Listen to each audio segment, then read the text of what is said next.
Hello, I'm Wayne from Meeple Envy, and this is a quick rules video for Quacks of Quedlinburg. This fantastic game plays 2 to 4 players in about 45 minutes to an hour long. Let's do this.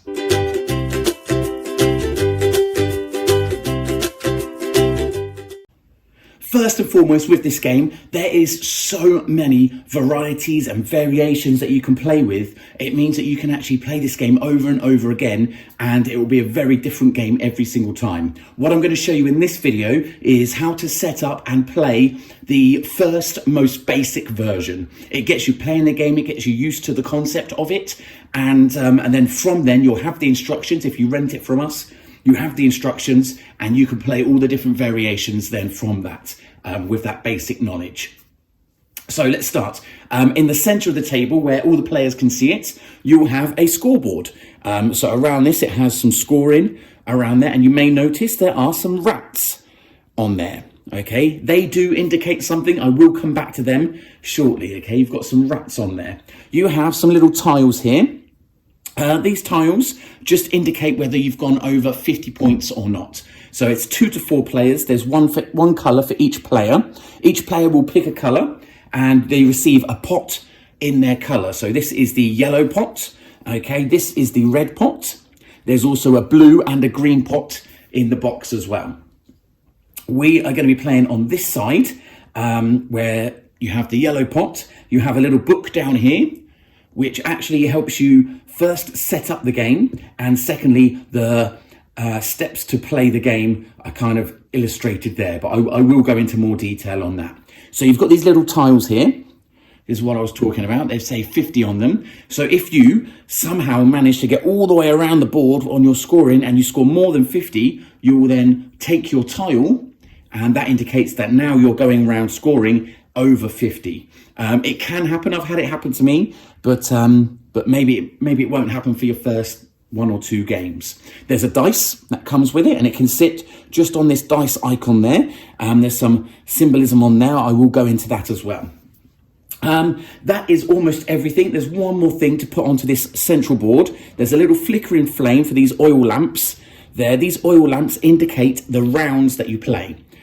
So this can just sit on there like that for round 1. As you move through the game and play 2, you can move this along, and it helps you keep track of where you are in the game. There are also certain things that only become active as you go through the round. So you'll see there's little images here for things that become active as you start round 2, 3 and 6. And then round 9 is a little bit different as well.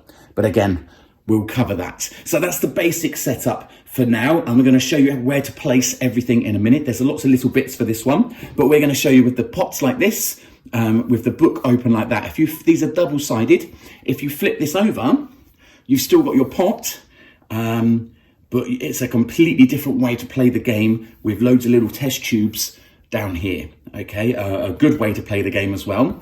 But for this video, we're just going to concentrate on this. Now you can see I've set up my board a little bit better. In with the box, you'll get these little droplet counters, and you see they've got a little droplet there. So the whole idea of this game is that you are playing quacks, doctors that are a little bit wacky, a little bit off the record, you know, and they're trying to create potions and medicines out of very unusual ingredients in order to sell at a market. Obviously, these ingredients are sometimes volatile, they sometimes don't work. Sometimes your recipe pot here can end up exploding if you have too much of the wrong ingredients, okay? So you're gonna get your little droplet there, and that just goes on 0. That's on your board. You've got a little counter with a rat on it. These are called rat tails, and this does refer to the rats I pointed out around the scoring board. I will explain that later. You've also got a little potion that you've made previously in here. This is just going to sit on your board on this dish, and at certain times in the game you can choose to drink that, and you flip it over to the empty side just here. Okay, but for now it's full up, and it starts just like that. And every player's board is the same. So you set up all the other players' boards the same as that for now. I've also added our first 2 ingredients over here. We have pumpkins. So you can put pumpkins into your recipe pot to help make your elixir. And what you have is a little recipe book. The pumpkin's very simple. It just shows you that that pumpkins are worth 1 space in your pot, and they cost 3 points to be able to buy them. Okay. The next one we've got is the African Death's Head Hawk Moth, which is the black one up here. Again, you get a little recipe book for it, and it explains in the recipe book what that token means and what that token provides for you. For now, though, all you need to see is it has a number 1 on each one of the tokens, which means they're worth 1 space in your pot, and it costs 10 points to buy them. Okay, so as you earn points, it will cost you 10 points to buy them, to buy just one of those ingredients. Obviously, as you go ahead and play this game, these chips will become the black chip, the orange chip, and there's going to be some more colours that I get out as well and show you. But they do have official names. This is the African Death's Head Hawk Moth, otherwise known as the black chip. Now we've got some more ingredients laid down as well. These are all the ingredients that you'll start with when you start the game. There are additional ingredients that you unlock as you play the game. So if I bring your attention back to this, these oil lamps, as you play through the rounds, so if you go to round 2, there is a little icon on there. You may not be able to see it on the camera. I don't think the camera's picking it up, which indicates that you bring out the yellow ingredients, which also have an official name. When you get to round 3, you bring out the purple ingredients as well. So as you play, you actually unlock more ingredients for more variety. But for now, let's see what we've added. We've added these red ones. Again, you get a little book to explain it for you. These are toadstools. There are different numbered chips this time. So you have number 1 chips, which are worth 1 space in your pot, but you also have number 2 worth 2 spaces, number 4 worth 4 spaces. Obviously, as the numbers go up, so does the cost. So 6, 10, and 16 is the cost. And again, here is the benefit for you as you play them. We've got the green one here. I believe this is a garden spider. And again, you've got the 1, 2, and 4 chips, and they go up in cost as well.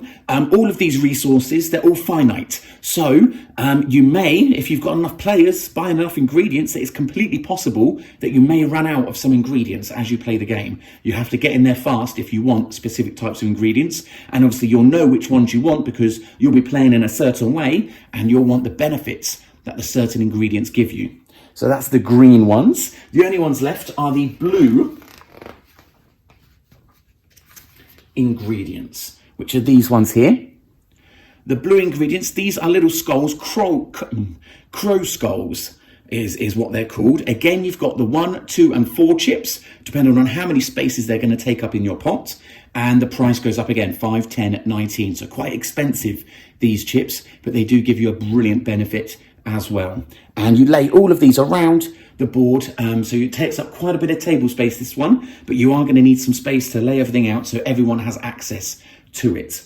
One final thing you'll need when setting up the basic game and your first game are the deck of cards. These are fortune teller cards. These are events that are going to take place either before or after a round.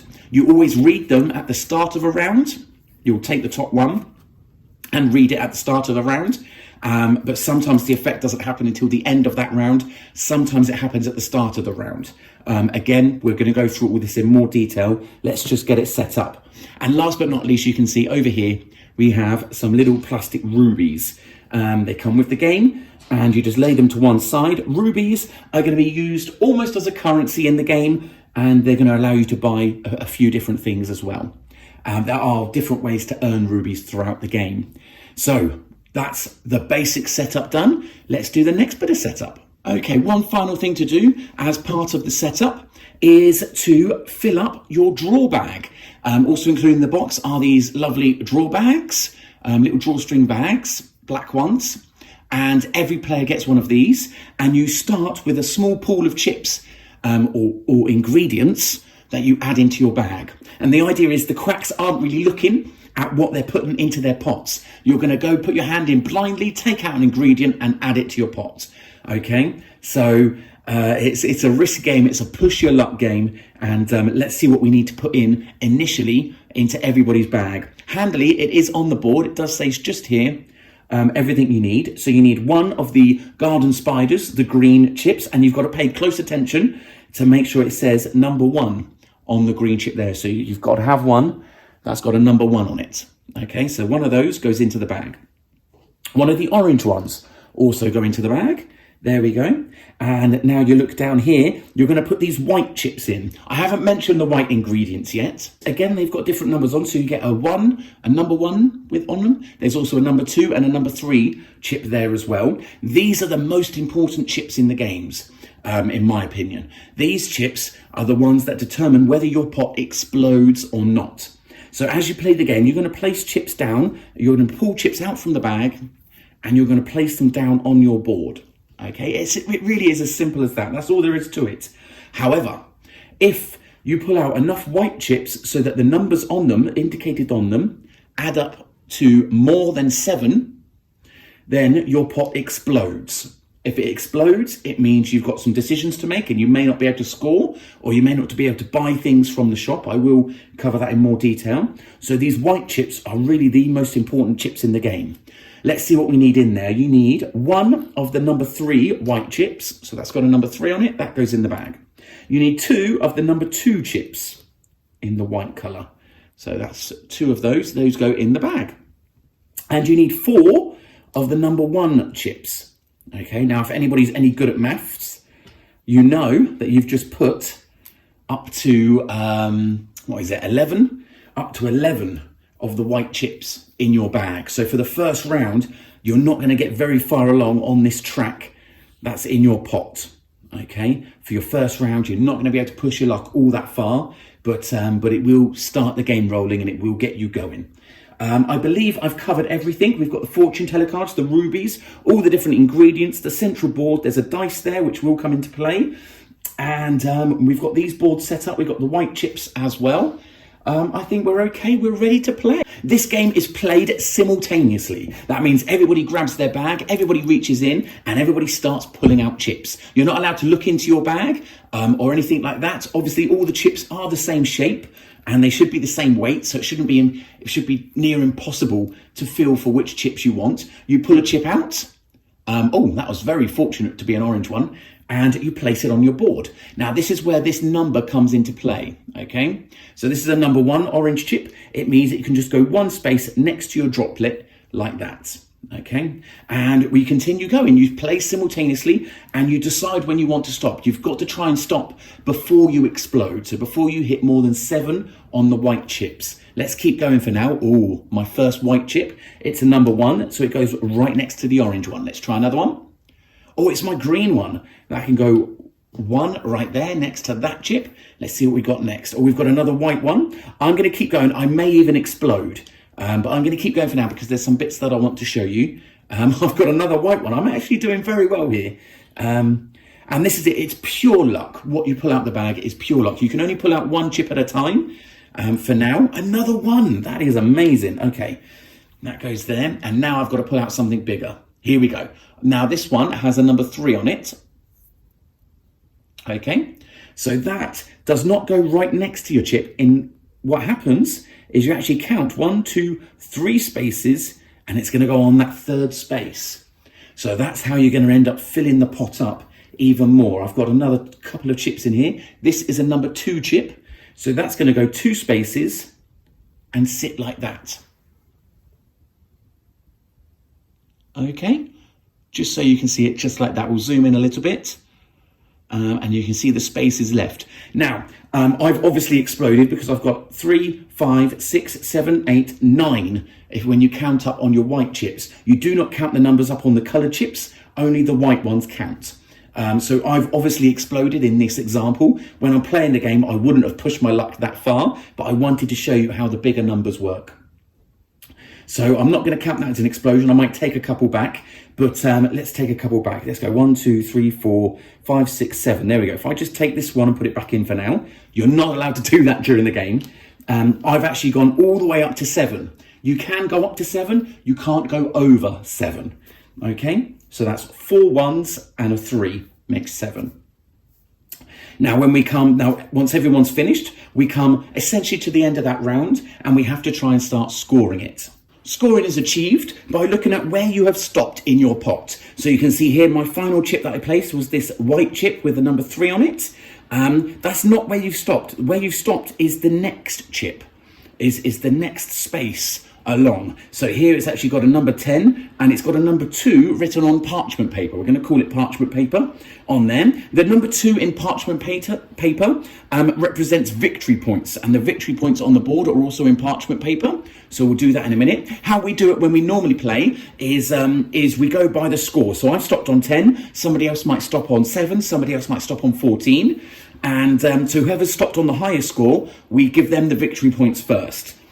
So in this point, I'm yellow with the yellow pot. So I move my yellow chip to number 2. The second, I've got 2 victory points. So that indicates 2 victory points. Let's say I haven't got enough space on the table here to play with somebody else really. But let's say red scored, well for now, even if they scored 11, they'd still score 2 points. So we're going to put them on top of me like that. So we've done the victory points right there. Now we can actually come to this board and work our way through this element. So this number here that we'll keep calling points, I've got to come up with a different number. We're going to call that the value of that space. So the 2 in the parchment paper is the victory points, which is on the outside track. The larger number, the 10 here, is the value of that space. So I've got 10. Let's say that was the biggest number. Whoever scores the biggest value number gets to roll the dice here.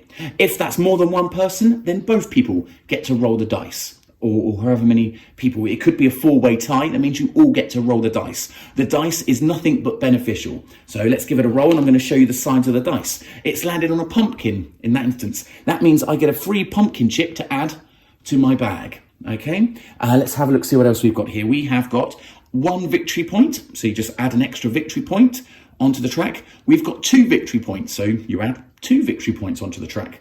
We've got a ruby symbol. Okay, very obvious. You take a ruby from the pool and you can actually add that to your player board just here.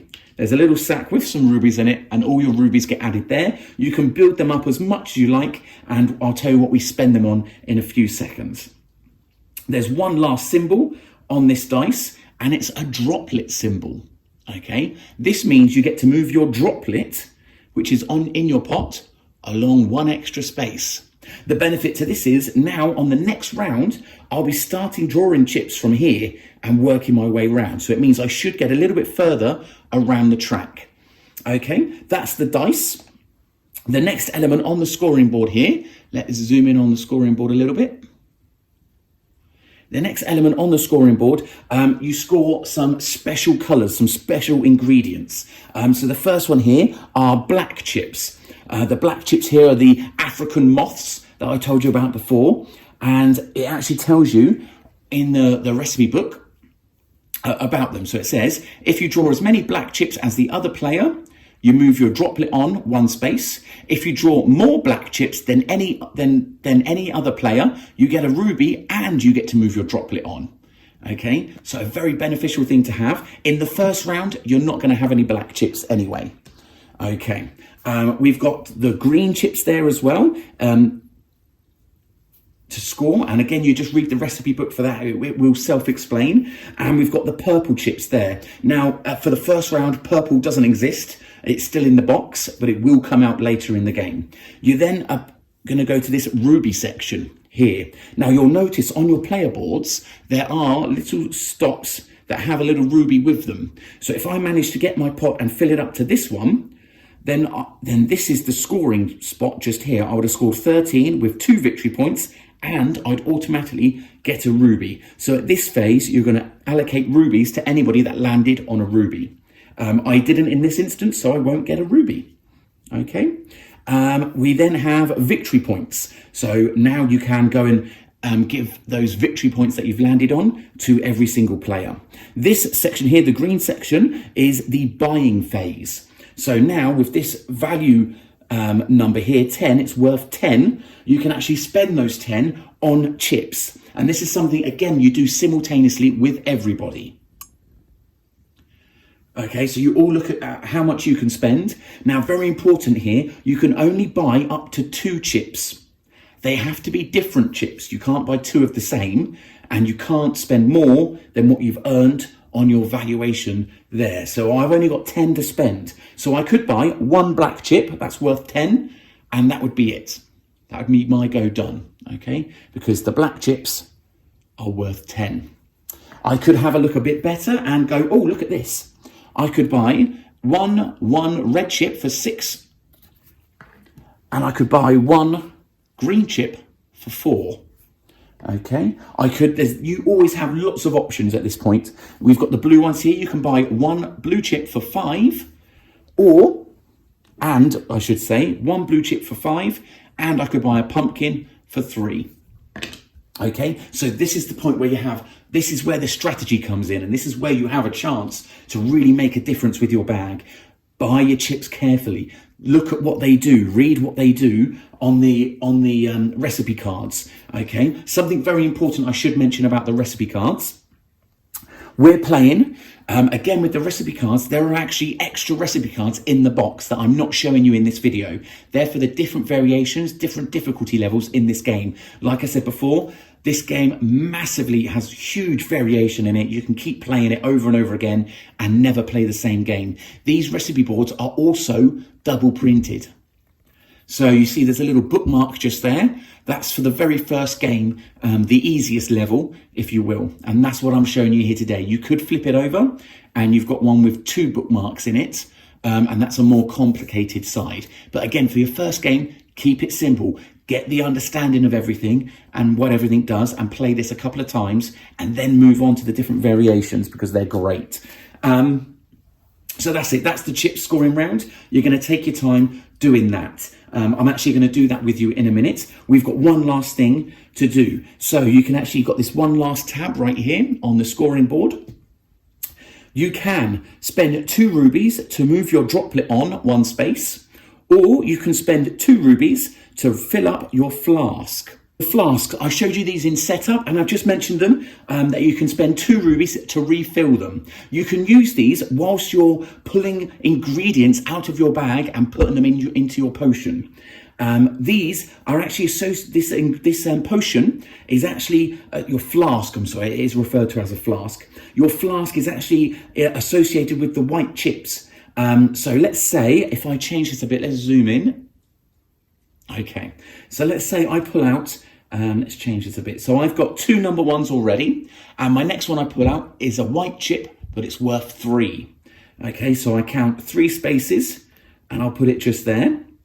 But now I'm up to 5 white chips, and it's very likely that I'm going to pull out a 2 or at least another white chip on my next go. What I can do to combat that at any point during that pulling out phase is actually pick up my flask, drink it, and flip it to the empty side. Like that. It then goes back on your board where it belongs. Okay?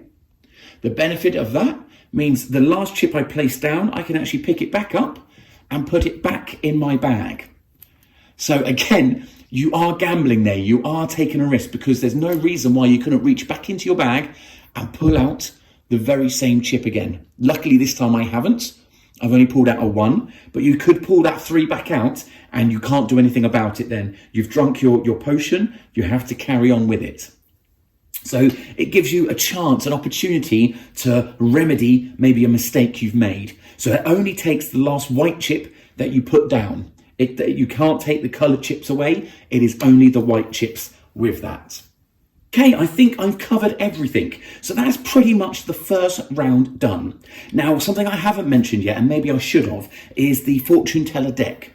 You actually take this in turns, and you'll take 1 card at the beginning of a round. Only 1 person takes 1 card, not everybody, and they read it aloud. So if you can see on this one, it says, if you reach a scoring space with a ruby this round, you get an extra 2 victory points, even if your pot has exploded. Now, I haven't explained what happens when your pot explodes. I'm going to save that for the next round. But this card is a very, very good card. Most of these events that happen in the fortune teller deck are actually quite beneficial, and they're quite good things to happen. I can't think of any nasty ones in there. But this is quite a good thing. So if I was to land on the number 9 here, let's zoom in again. Okay, and it's a ruby one, then I'd have got an extra bonus 2 victory points on that first round. I'll get rid of that. What we're going to do, we're going to start round 2, and I'm going to show you some things that change for round 2. Again, it is a very simple, very straightforward game. It's just, there's lots going on, and it's a very different game to something you may have played before, so you may have to get your head around it. But to start the second round, you're going to pick up all the chips that you've laid, and they just go straight back into your bag. Okay, everybody does this at the same time, and you just put them straight back in. You can even give your bag a mix-up if you want. That is that. Everybody does that. Now, some people may have their droplet moved along one. Remember, you can get your droplet moved along by spending rubies, by rolling the dice onto the droplet, or you might have an ingredient with a special ability that allows you to move your droplet on. And that is beneficial because it means you'll get further around your track, scoring more victory points and getting higher value spaces so that you can spend more money on better chips. Okay, let's see where we're at now. So at the end of the round, you move the counter onto the second round, and this has an icon in it for the yellow ingredients. So we're going to bring out the yellow ingredients, which is probably one of my favorites. It's the mandrakes. The mandrakes, obviously inspired by a real ingredient. So let's get this out again. So again, here's the cookbook for the yellow ingredients. And again, we've gone with the bookmark label number 1 for this explanation. They are double printed. There's another yellow book inside the box. Let me see where I can put these. Here we go. We're doing it live, you know. I'm not going to edit this out. We're going to keep this in and keep rolling. So I don't know if you can't see that on there yet. Okay, so I've got the yellow chips out now. And then we've got to do rat tails. So you'll see around the board here, there are lots of rats going around the figures. Now, this isn't a very good setup to show you. Let's see if I can show you this. Here we go. So let's say I had scored 5 points in the first round. Highly unlikely. There is one rat with its tail between myself, the yellow player, and the next player, the red player. That means the red player gets their rat token and they put it one place next to, I can show you on here. So if their droplet's on 0, they place their rat tail right next to the droplet. If there were 2 rat tails between them, then you'd move this and put it on the second one. Okay, and then that player will lay their ingredients from here onwards, from number 3 onwards. So it gives them an opportunity to catch up and maybe even overtake whoever's in the lead. Okay, so whoever's in the lead will not get any rat tails whatsoever, but the people behind them, you count how many rat tails there are, and that's where they put their rat tail token, that many spaces forward. So we're going to leave that as is for now, and that's it. We're ready to start round 2. To start the second round, you first take a fortune teller card.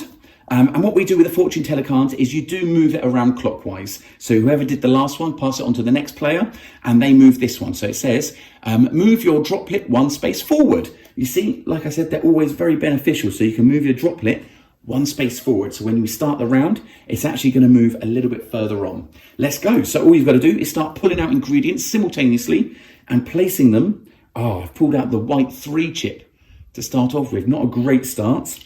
We're going to go there. I'm going to pull out all my chips and we'll go to scoring again. Okay, that's the end of round 2. I skipped forward a little bit so you didn't have to sit there and watch everything. But I wanted to show you some really cool things with round 2 and explain about exploding your ingredients.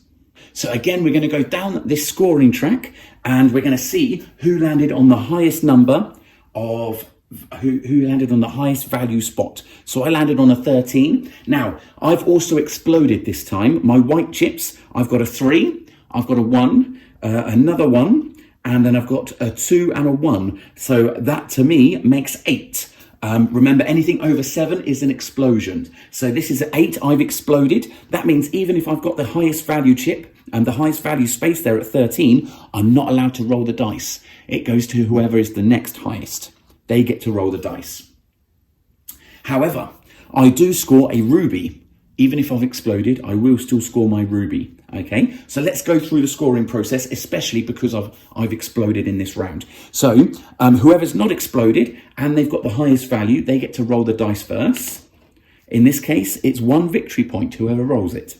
You then go through the special coloured ingredients there. So you've got black, green and purple, which again is not in play until round 3. So you can score the black and the greens and whatever benefits they explain. You've then got rubies, whoever landed on a ruby. Now, in this case, I did land on a ruby. So I'm going to put that in my pot, okay? And in my little bag here, next to my pot. They go just here. Okay, now this is where the effects of being exploded come in. You see the next 2 scoring phases are victory points and the buying phase. Okay, I have to make a choice now. As I've exploded, I can either have my victory points, which will be 2 in this instance, or I can buy ingredients. I can't do both because I exploded. I'm only allowed to do 1. And you do get a little reminder of this on your boards just here. So if you explode, you can either buy your values or you can take the victory points, not both. And you can't roll the dice. Okay, so there is a nice little reminder on there as well. So in this instance, I won't take my victory points, but I will do some buying instead. Okay, so the buying phase is done all together simultaneously, just as before. This time though, people should have a little bit more to spend. So this time I can pick a blue 2 chip, which has a really cool ability. This is the only ingredient where if you pull it out, you can actually pull out the next 2 ingredients, look at them and decide which one to lay. So that way you can avoid laying lots and lots of white chips because of these. They're a really cool ingredient. So I'm going to buy one of them. That's worth 10, leaving me with only 3 left. So I'm going to buy a pumpkin as well. It's always worth spending your money. You can't keep that value. You can spend up to it, you can't spend over it, and you can't bank it and save it for the next round. It's worth spending it as close to it as you possibly can get for 2 chips. Remember, you can't buy more than 2 chips, 2 ingredients in any one round, and they have to be different ingredients. Okay, the rounds continue like that. As you get to round 3, you move the marker on and the purple ingredient comes out. And again, you can read what the purple ingredient does as well. 4, 5, 6, 4's no change, 5 is no change. When you get to number 6, you're going to add an extra white chip into everybody's bag because the game hates us for some reason. I don't know why, but an extra white chip is going to go into everybody's bag, obviously increasing your chance of exploding. 7 and 8 are normal rounds, and then we get on to the final round, number 9. So let me cover that in a bit more detail. Round 9, you start round 9, the final round, the same way as you did everything else. Everybody reaches into their bag and they start loading up their pots. There is a little bit of a difference this time. It does say in the rules that you can actually load it in and everybody brings out their hand with an ingredient enclosed in it and everybody flips the hand and shows the ingredient at the same time. I think this is optional. If you really trust everyone around you, there's no reason to not just continue playing as you were, but some people like playing like this as well, and it does say to do it in the instructions. So, and then you show that and you lay that chip, okay? And you continue doing this every time everyone reaches in, they pull out when they're ready and show what they've got, okay? I pulled out the same one twice. Let's see if I can pull out something that's the same as well. And I've only got white chips left apparently. So, so yeah, you come out and show the chip, and then if you want to stop or you've run out of chips even, I suppose that's possible. But if you want to stop, you come out and you flip your hand over and show it's empty. Okay. I think it's done there so people can't look at other people's pots and decide whether they want to continue or not. I think that's the only benefit I can see from it. But yeah, so that's how you lay your chips for the final round. That's only in round 9. You don't have to do that for the other rounds. That's only in round 9. Scoring the final round. So you can see here, we've gone along quite a bit now, and now I've got all the way up to 22 on my scoring. It gives me 7 victory points and a ruby as well. So I'll take a ruby and add it to my little bag down here. Okay, and you go through exactly the same as before. Okay, so you start with the dice over here. Whoever's got the highest value, so I've got 22, let's say that's the highest value, I can roll the dice and I get another ruby, which will come in handy. You then go through the different special ingredients and see if you scored them. And remember, purple will be out by now. So you go black, green and purple and give everybody the benefits of them. And then see if anybody landed on a ruby. Like I said before, I did. So I've already picked up a ruby for that. Victory points. I've got 7 victory points this time. So that's going to move my marker on 7 places. So let's say I'm up here now. Okay. And then you've got the buying phase. Now the buying phase is a little bit different because there's no need to buy any more ingredients. It's the end of the game. So what do you do with that 22 value? Well, with that 22 value, you can actually decide to buy victory points. So for every 5 points there, okay, you can buy 1 victory point. So with 22, I can buy 4 victory points with that. Because 5, 10, 15, 20, okay? Because I can't spend the extra 2, but I can spend up to 20 points on getting me 4 extra victory points. Rubies, if you've got rubies left at the end of the game, and I've got 4 in my pouch, you can use those to buy extra victory points. Every 2 rubies are worth 1 victory point. So I've got 4 here, so I can get 2 extra victory points for that, okay? And then that is pretty much the end of the game. Whoever's got the most victory points at the end of the game wins. If there's a draw, if 2 people are on the same amount of victory points, then it's whoever got the furthest around their pot on that 9th round, on that last round only. Whoever got the furthest around wins. If that's still a tie, then it's just a tie and they're both the best quacks in Quedlinburg.